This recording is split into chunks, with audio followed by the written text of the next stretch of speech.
Good morning, everyone. Excited today to be joined by Michael Seaver to tell a little bit about his story and his journey and to learn from him. So without further ado, Michael, do you want to introduce yourself?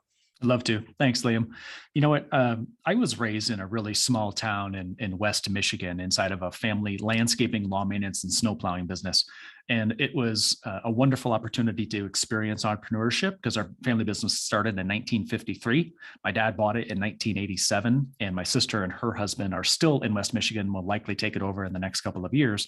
But I worked in the business from age 12 until 24. And I learned a lot of really important values about hard work, about doing quality work, about attention to detail, about customer service, right? Really, really important things. But it was also a pretty challenging time because I never really felt like I could be myself, right? I always felt kind of like a robot inside the family's business, kind of taking orders from someone else without really being able to assert any level of my own expertise into the situation or guide or help in some way. So in 2003, decided to leave Michigan and I moved to the state of Arizona and immediately got into a job, thankfully, at the Four Seasons Resort in North Scottsdale, which was a massive transformation to go from working in a small entrepreneurial business into working for one of the world's largest brands, right? Really well known for serving the elite around the world, if you will. And so I got to meet a handful of celebrities. I got to learn anticipation of guest needs. I got to learn an awful lot about how do you really anticipate someone's needs in a way that you can continually make them happy day after day after day. But what I loved most about the experience there was being able to interact with people from around the world. And it really exposed me to other perspectives that I would not have otherwise, gained access to. So in about 2008, I decided to stop working in the hospitality industry and I went to the Thunderbird School of Global Management to finish an MBA. And that's where my career as a coach started, right? So I had all of these experiences working entrepreneurial inside the small family business or working for big brands like the Four Seasons. And when I went to school at Thunderbird, I got to interact with students from 53 different countries.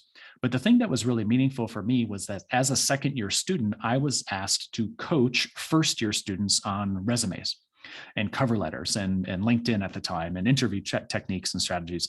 And it was a wonderful, wonderful experience for me because I realized that when I was doing something I loved, I was in flow psychologically, I completely lost track of time. And that's how I knew that my life's work was meant to be coaching or serving or uplifting others. Just didn't know exactly how that was going to manifest, but I knew that that was true for me. So I did, I think, what a lot of other people do after they finish a degree is I went to work corporate at a very large healthcare system in Phoenix, Arizona, did that for 2 years. And the entire 2 years was wonderful because I had access to capital. I was able to make a lot of money. I had the girl, I had the car, I had the big house, and all of those things were wonderful. But I felt inside very poor, like emotionally. I felt like I was not fulfilled. I felt like I wasn't living my life's work because I kept reflecting back to the second year student in me that really loved the coaching. And so I remember thinking to myself in February of 2011 to say, hey, all of this stuff is wonderful and good with regards to working somewhere else and having all these material possessions, but I still felt not quite right inside. So I promised myself that sometime during the year 2011, that I was going to make the transition into running my own business. And I did in October 2011. I quit working full-time for the large healthcare system, launched my own business in October 2011. And that was enormously beneficial for me to be able to make that leap or that transition.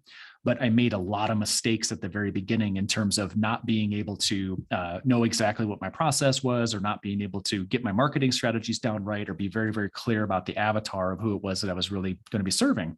So I ended up teaching classes at a local university for about a year. And then I went to work at Arizona State University as a career coach for graduate students.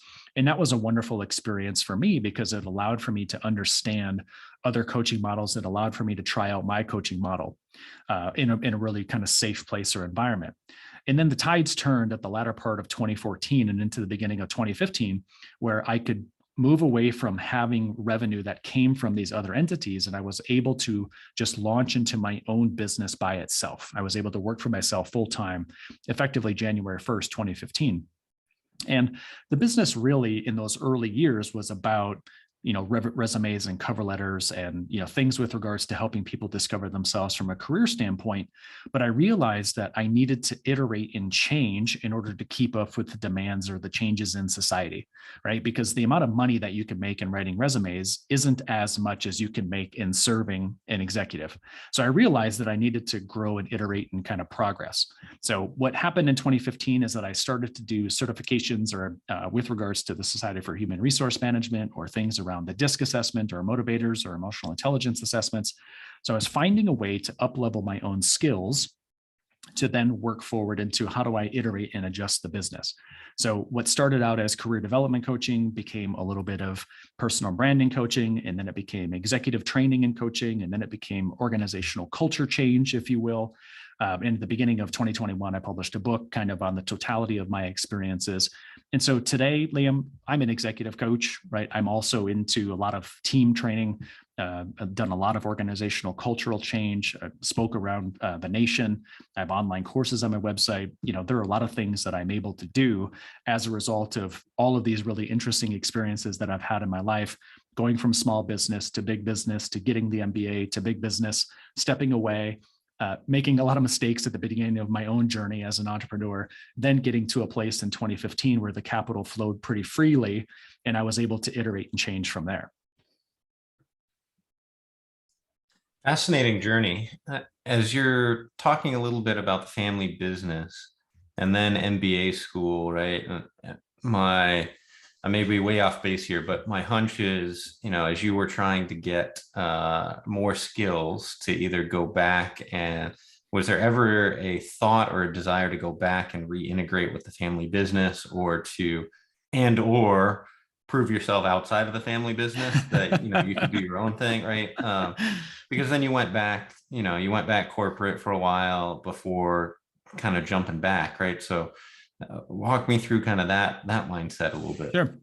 Yeah, I think there's a deep subconscious pull for me to not be known as my father's son, right? There's a deep subconscious push there. And, there were so many things about my grandfather and my father's leadership style that were really challenging for me, right? They were very command and control, very authoritarian in the way that they ran their business, which from the 1950s, 60s, 70s, and 80s, that was quite normal. I think about Jack Welch, and then later into Steve Jobs, and then later into Jeff Bezos. That kind of leadership style worked for my family, and that's okay, right? They're still in business today, right? Basically 60 years later, if not more, it's almost 70 years later. So they're doing great. So I felt that need to say to myself, can I go back and fix or repair the business or make it better? Or do I really need to be remembered as this really unique and individual and authentic person? And so there were definitely periods of time, 2007, 2008, 2009, as I was meeting so many people from around the world, that I attempted to help my parents and my sister in the business. And each of those times that I attempted to help in my own respective way by finding a coach or by helping them through different challenges they were going through, I realized that their need for growth was not the same as mine. They enjoyed the safety and the security that came from running the business that they had known it to be in the years before that. And so it was a tough learning for me, but I realized that I really needed to step away from that business, allow for my parents simply to be my parents, and for me to really honor my own core values, which are my top three are authenticity, spirituality, and growth.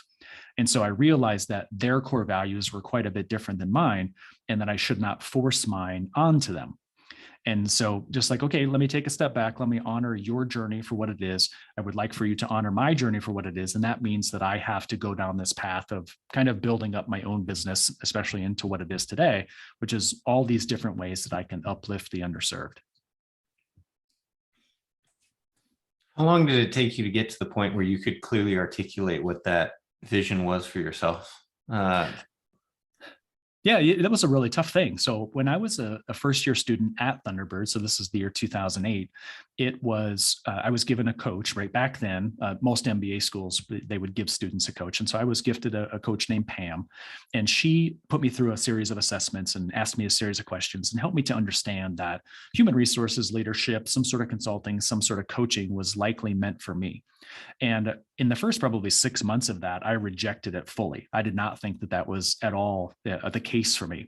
And then after serving as a coach in my second year, right, for the first year students, that's when it landed for me, right? I needed to experience it, the feelings and the emotions, in order for me to really believe it. And I would say it probably took me until from late 2009, early 2010, it probably took me another 3 to 3.5 years before it really stuck in my heart that my life's mission is about unlocking human potential. I think I needed the clarity that came from that coach in 2008. I needed to experience it in 2009. And then I needed to go through some iterations, some challenges, some mistakes, and some failures, and some wins, and some iteration in order for me to get very clear on to say, yeah, this is how I perceive my life to be long term. So it didn't happen overnight. It definitely took some time. And there's still parts of me that are shifting and learning as society goes through its shifts, right? So the probability of me serving as a coach in 2 or 3 years is very minimal, right? I know that something will shift my life and my career from this point forward too. So I think the core of who I am, my core values or my life's mission are the same. Getting to an understanding of it and being clear about it took a while. And now the thing I think that's the challenge for many of us on earth is that even if we have this kind of set mission or core values, the way that the world is transforming, we have to transform with it. And so how we show up in that world is changing every day too. Fascinating as you're talking through that change, right? And how there's this ambiguity is probably not the right word, but this flow, right? You've got some rough guardrails, right? And how you deliver that, right? As you talked about, whether it's coaching or something else, right, might change. Obviously, the core values and mission might shift a little bit as the world shifts, and just being okay with that, right? I think a lot of entrepreneurs are great. My business is, lawn care, snow removal, and that's it, right? We're not going to deviate. We're going to continue to deliver it, right? And fascinating to hear, right? And it makes sense in the changing world, right? With the remote environment, with all the variables that are shifting, with the amount of innovation that's coming, and getting to that mindset. So fascinating as I'm thinking through that on my own. But Yeah. So you'd mentioned you had gotten to a point, likely when you had worked for the big healthcare company, you had the car, you had the girl, right? You had the job, right? So once you got to that point where you were making money, right? It was probably different working for your parents from 12 to 22, right? In terms of what they paid you and where that value was, right? But you broke out on your own, you earned it for yourself, right? You're not worrying about rent, you've got extra income. Kind of where did you put it, and what was your thought process as you went through it, right? And how did that change, to where you are today in terms of, what's your framework in terms of how you look at that? Yeah. Yeah. The great thing is that when I was a kid, when I was 18, my parents invested a bunch of money in me to send me over to Scotland to play in a Ryder Cup style match against people from Scotland. Or when I graduated college, I was gifted a Rolex. And so my parents have always been relatively well off. I always had access to capital. But for me, it was more about, where do I want to be known as Jack Seaver's son, or do I want to be known as Michael Seaver? And so as we kind of moved to this place in the latter part of 2011, as I was really looking at the capital that I had, and I really started to think about myself through the lens of, where do I invest, right? Whether it's the capital that I saved from this, do I invest it in my own business? What does that look like? And I had to come to a hard realization that my brand of coaching is not Tony Robbins' brand of coaching. Right. I am not meant to be necessarily on a public stage the way that he is, trying to get people energized for 3-day weekends. That's not who I am. So what I realized is that I'm more like a guy named Bill Campbell, right? There was a book written about him recently called $1 Trillion Coach, or a guy named Randall Stutman, who I met a couple of years back, who's coached I think 3 or 4 of the previous presidents, guys that are really behind the scenes, but have really significant impact. And so I had to come to that awareness for myself. And I started to think about people like Jordan Peterson and Adam Grant and Seth Godin and Dan Pink and Carl Jung from back in the 40s and 50s. And I like how deeply they think. I like the way that they look at the world. So I started to think of myself, how do I make investments? So I decided to invest in myself, my knowledge, my growth to fit into my core values. And I really wanted to understand different types of human conditions, right? So I hired coaches, right? I invested in myself. Like in 2015, I hired a coach to help me understand how to coach better. And then in 2017, I hired an executive coach to help me design coaching packages that will allow for me to scale my business, which then it made a lot more money. And then in 2020, I hired a writing coach to help me do something I'd never done before, which is really write a book. But I think about 2017 through 2020, I hired a series of therapists just to help me in that way too, just to help process some of the emotions around the growth. So this is the thing, is that my investments in myself have been very intentional for me to not only discover myself, but also for me to be able to offer new and higher dollar value experiences to the people I serve, right? Because back in 2011, I was charging $50 to write a resume. Now, as an executive coach, I'm charging $12,000 up front, right? So it's a very, very different service, and it's a very, very different thing. So I chose to invest in myself so that the business could iterate and grow and scale. But I also invested into challenging experiences, right? I served on the board of Big Brothers Big Sisters of Central Arizona for 3 years and did something they'd never had before. I launched a scholarship fund for their participants. They never had one. That was a really challenging experience. Not only did I have to put up my own money, but I had to go find money from the community, right? Which is a very, very good experience. I also attended quite a few retreats, whether it's in Costa Rica, whether it's in China, whether it was in Arizona. Attending these retreats and meeting new people and seeing the possibilities for growth for myself and those around me helped me to understand where society was in its transformation. But, I mentioned earlier certifications, I've got those. I'm a member of the Forbes Coaches Council, so I get to learn from coaches all around the world every day that I want to. And the reason I tell you all that, Liam, is that we can all think about investment in different ways. And sometimes that's the stock market, and sometimes that's into our business. And I spent an awful lot of time, effort, and money to invest in myself. And I did it really intentionally because I was playing a much longer game. I realized that if I invested in myself for 10 years, I would up-level my skills very rapidly, so that then much, much different doors would open right today. So here we are in 2021 on the precipice of 2022. And the doors that are opening in front of me are so different than they would have been 10 years ago. And I'm really thankful. So, the outcome really is iteration. It's rapid growth, right? I was cutting grass for a living at age 24. I was checking people into a hotel at age 28, right? I was coaching people on resumes at age 29.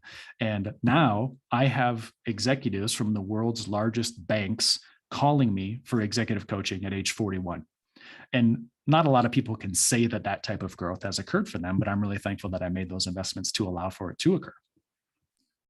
What would you say was the most impactful investment you made in yourself, right? If you were to boil it down to, hey, this one thing was central and I couldn't, right? Obviously there was iterative things that built on top, I'm sure, right? But, what was that one component that you look back that you would tell the audience, like, hey, something like this, right? I don't know what it is for you, but go find it.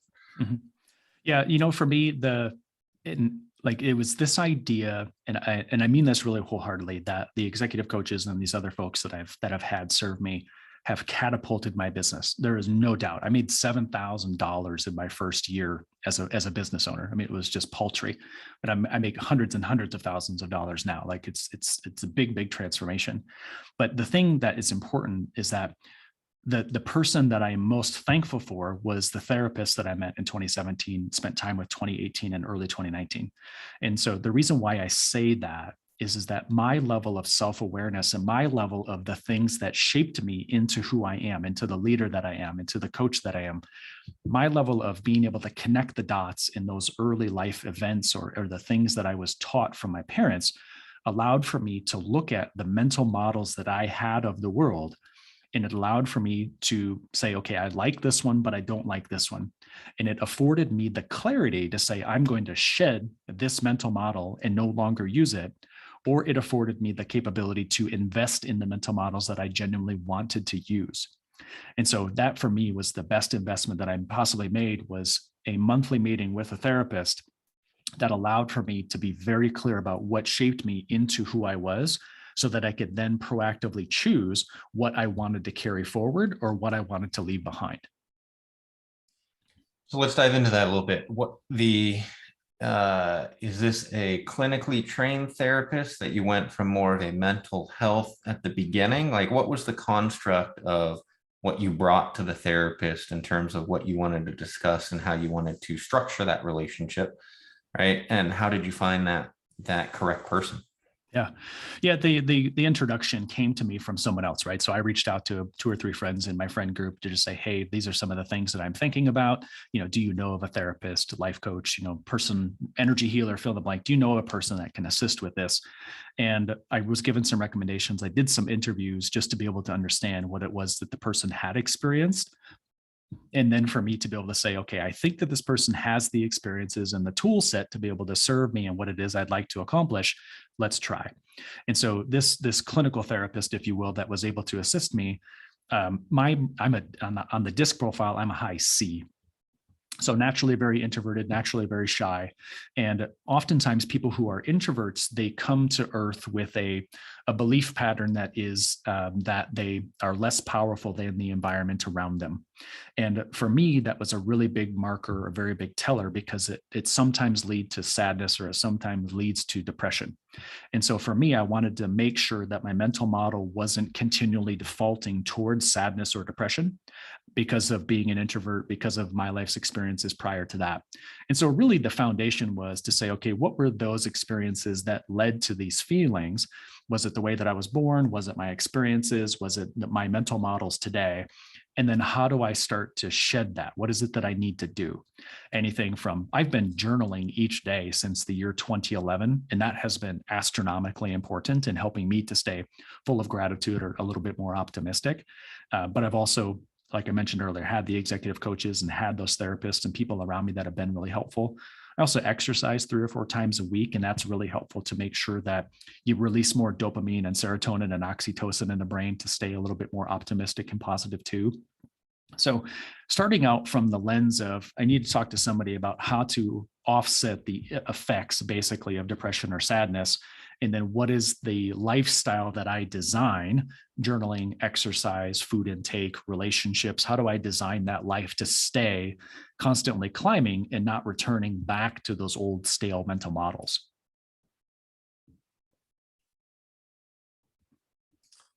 I have a hunch your dad, grandpa, probably high D. Yes, both. Yeah. Yeah, and you nailed it. And that's the thing, is that I recognize those things pretty early on, and I talk about it in my book too, in the second chapter, with regards to the differences between my father and I.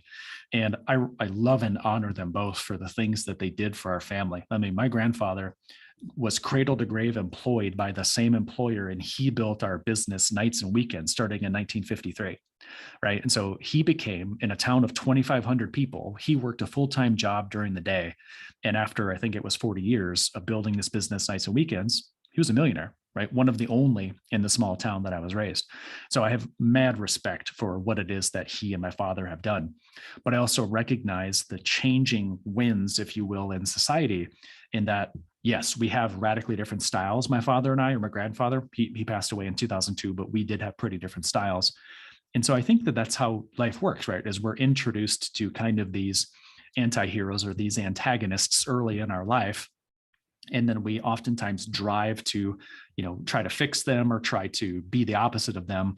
And I've, as I mentioned already earlier in the podcast, I've tried to do both. And I've just come to this deep realization that, my work is very much about living my Earth School curriculum, if you will, in the most authentic way for me possible. As you as you've now gotten to the point where you've invested in yourself and you've established a lot of great routine structure, right? As you're talking about exercise, you're talking about balance, right? You're talking about you've got your therapist that you're probably continuing to work with, right, on a regular basis. Now, as you're looking forward, right, and income is increasing, now what, right? So you're probably still investing in yourself a bit, right? You've got your structure that you're investing in yourself, but how does that now change your, framework in terms of how you think about, where to put your money? Yeah. Yeah, it really has shifted and evolved. And when I launched the book earlier this year, a couple months after the launch in April, I launched something called the You and I Know Circle, which is a basically a CEO roundtable, but also a reading group, but also kind of one-to-one coaching with me. And I've also been considering, selling my intellectual property from the book and from some other places to coaches. And so I know for sure that I'm moving past me serving as a coach, in that I will then scale my organization, whether it's through scaling the You and I Know Circle or through scaling the intellectual property out to any other coach around the world who wants it. So my investments now are going to be into somehow or another investing in other small businesses, other coaches, if you will, that will allow for their authentic story to come to light, but they can utilize my processes or my IP, if you will, in some meaningful way. And then after that kind of scales and goes wherever it is, my partner Tiffany is in the process of launching something. I want to make some heavy investments in the work that she's doing. And so I don't really know exactly how Earth is going to shake itself out. We're going through a pretty tough period right now. But I think it was Friedrich Nietzsche. He had said at one point in time, he said that if a person has a why, he or she can endure any how. And that really lands with me, or that really sticks with me, is that I have my mission, I have my core values. I don't know exactly which one of the routes I'm going to take in Q2 or Q3 of 2020, whether it's to continue coaching or it's selling the intellectual property or if it's the You and I Know Circle. I don't have that answer yet.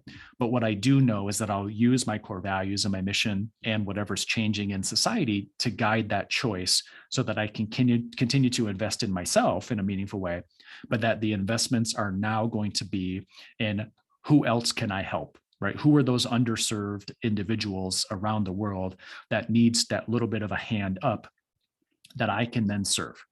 Right. So it's like when I was working, doing the work as the volunteer at the Big Brothers Big Sisters, I kind of see that model happening.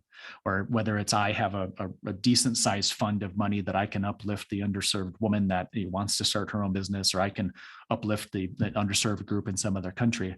I don't know yet, but I know that I'll have the capability to do it because I've had 10 years of really explosive growth for myself, emotionally, spiritually, mentally, but also in my business and the practices that I've been able to utilize. So he who has a why can endure any how. So we'll just use the why, and then as the hows lay themselves out, we'll make the choices from there.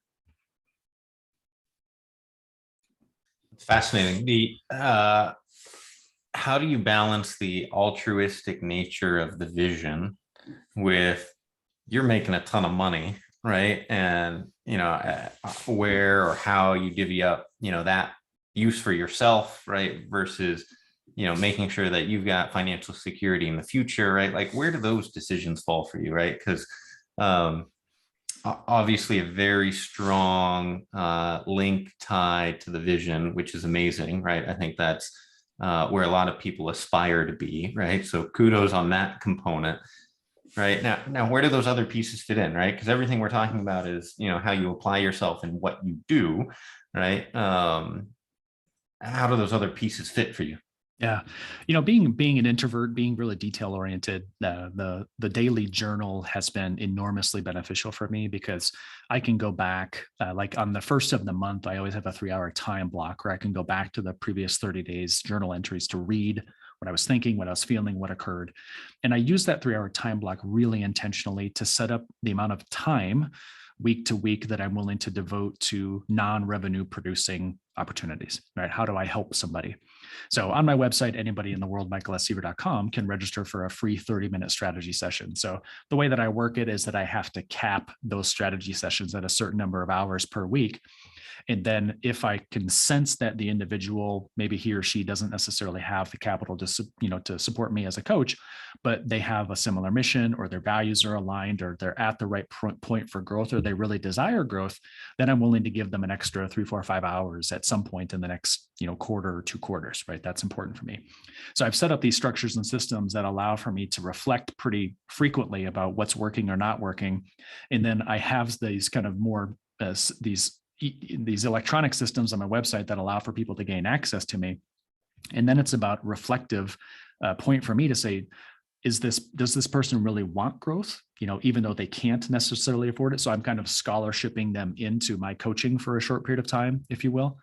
So that's one of the things I think that both Tiffany and I are really considering in the near future is like, where else does that funding come from, right? Where do we kind of source some of those things out so that we can scale this model so that more people have access to the coaching?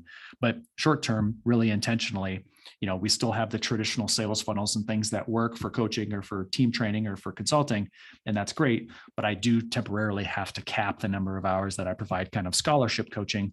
But it really is based on, does the person really want it? Right. And that's really the trick. Like if the person wants it, I'm willing to invest in time into them too.